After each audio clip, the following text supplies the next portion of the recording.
Hello, second standard. Welcome in EVS lecture. This is our 12th lecture.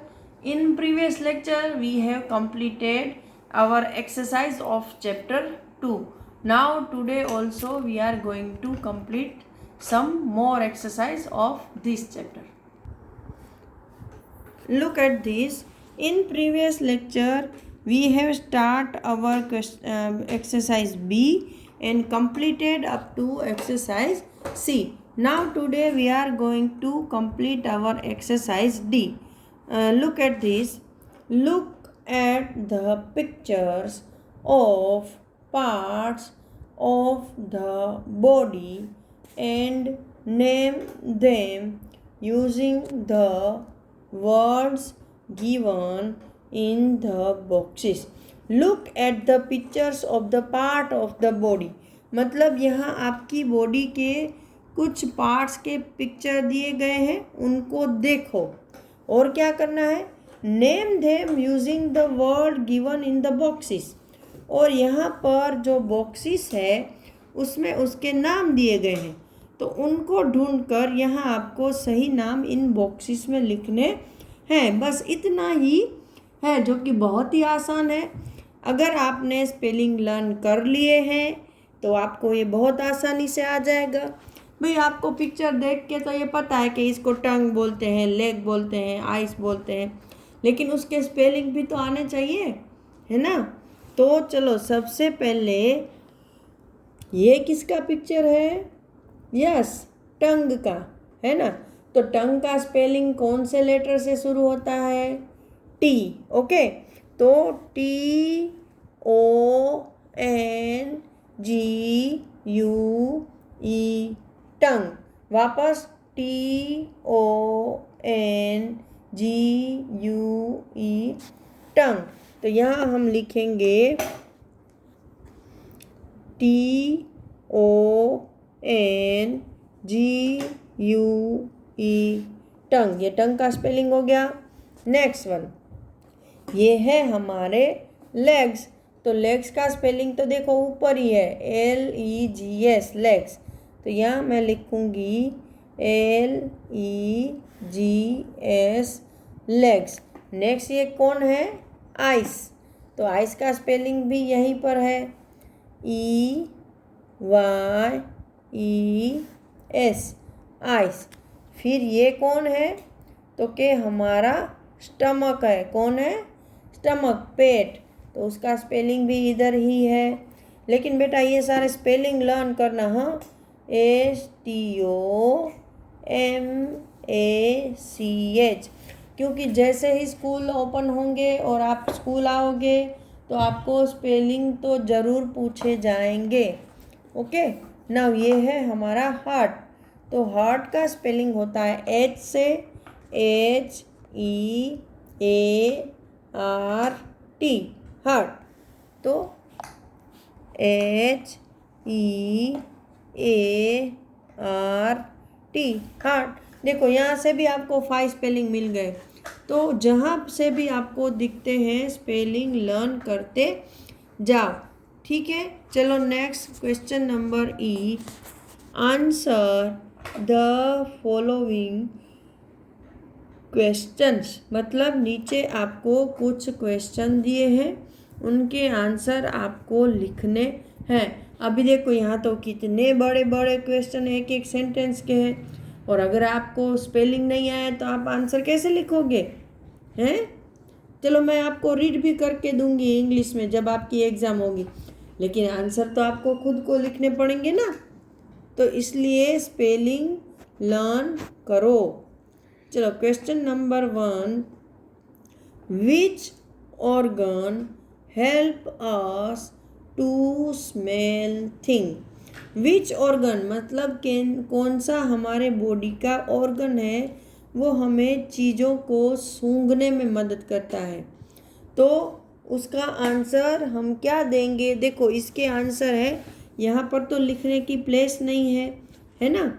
तो जैसे मैं आपको CW, आपने पहले भी हार्ड वर्ड लिखे हैं, तो CW में सेकंड चैप्टर के नंबर डाल के उस पर डेट लगा के question E answer the following questions ऐसे करके CW में मैं आपको इसकी PDF भेजूंगी। आप उसमें से देख देख कर आंसर लिख लेना, ठीक है।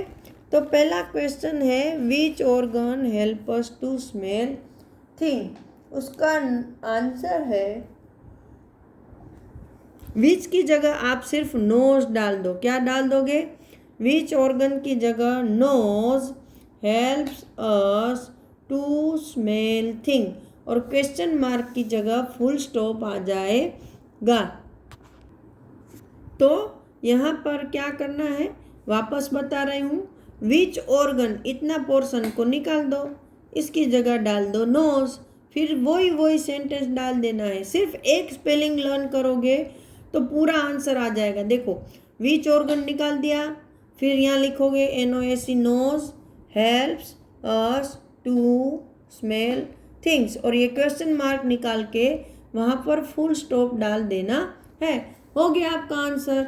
देखो आंसर तो सिर्फ एक ही स्पेलिंग का है, लेकिन क्वेश्चन बड़ा है, तो क्वेश्चन पर से आंसर हम कैसे बनाते हैं ये भी आपको यहाँ सीखने को मिलता है ना।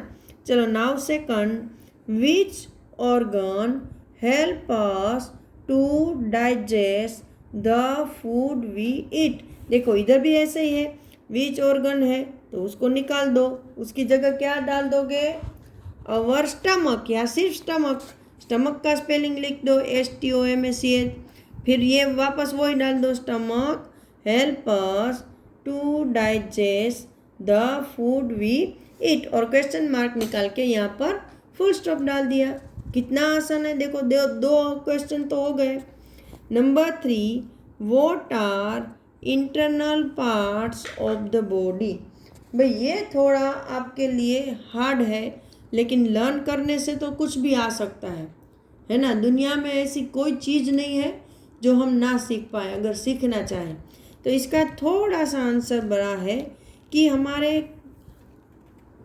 जो इंटरनल पार्ट हैं वो कौन से हैं। तो हमारे जो इंटरनल पार्ट है उसके आपको नाम लिखने हैं।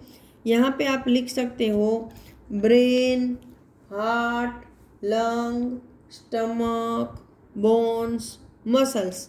इन सब के नाम लिख के क्या लिखोगे? वोट की जगह उनके नाम लिख दो, फिर AR करके यहाँ से लिख यही डाल देना है, are internal parts of the body.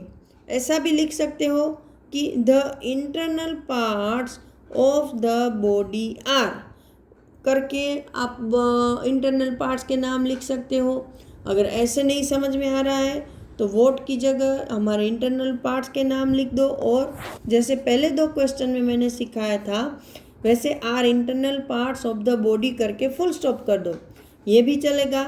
चलो number 4, name any 5 external parts of the body. तो इसमें तो आप सिर्फ नाम लिख दोगे तो भी चलेगा कि नेम ऑफ, यहाँ से लिख सकते हो name of 5 external parts of the body are, ऐसे लिखो, या फिर डायरेक्ट लिख दो कि हमारे एक्सटर्नल पार्ट्स कौन से हैं। तो कि eyes, ears, nose, mouth, hands and legs. बस नाम लिख दिया तो बात ख़त्म, लेकिन स्पेलिंग तो उनके लर्न करने पड़ेंगे ना, हैं। तो ये 4th क्वेश्चन भी ख़त्म हो गया। Now number 5, what is the difference between internal and external parts of the body. ये थोड़ा आपके लिए लंबा आंसर है कि भाई इंटरनल पार्ट्स किसको बोलते हैं और एक्सटर्नल पार्ट्स किसको बोलते हैं। तो आपको क्या लिखना है कि पहले यहाँ इंटरनल पार्ट करके मैं आपको भिजवा रही हूँ PDF, देख लेना कि internal part of the body are the part that we cannot नॉट सी विथ आवर आइज। अगर शॉर्ट में लिखना है तो आप ऐसे लिख सकते हो कि part of our body that we cannot नॉट सी विथ आवर आइज, उसको क्या बोलते हैं? Internal parts. और एक्सटर्नल पार्ट्स करके लिख लो parts of our body that we can see with our eyes। तो ये हो गया आपका चैप्टर 2 कंप्लीट। इसकी PDF क्वेश्चन आंसर की मैं भेज रही हूँ, ठीक है, उसमें से CW में लिख लेना। और नेक्स्ट लेक्चर में हम हमारा चैप्टर नंबर 3 स्टार्ट करेंगे। ओके, चलो तो तब तक के लिए सबको गुड बाय।